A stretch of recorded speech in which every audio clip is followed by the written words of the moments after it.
anh lâu một chả trọi mày chật trội năm phó mà về tàu chẳng thứ nè lôi nó có ót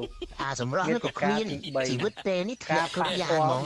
chân chân ấy là tôi rộ bán ចំពោះទី2ការបោះបង់គ្រួសារមាត្រា324បទបោះបង់គ្រួសារ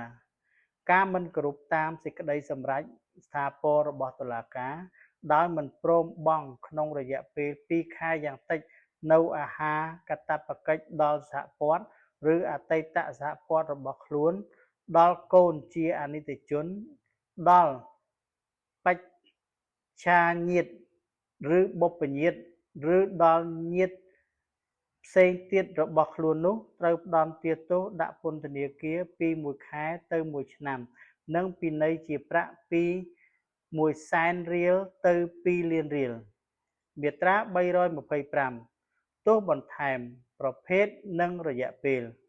ចំពោះបទមជ្ឈិមដែលមានចែងក្នុងជំពូកនេះទោសបន្ថែមដូចតទៅនេះអាចត្រូវបានប្រកាស 1. ការដកសិទ្ធិខ្លះជាពលរដ្ឋសម្រាប់រយៈពេល5ឆ្នាំយ៉ាងច្រើន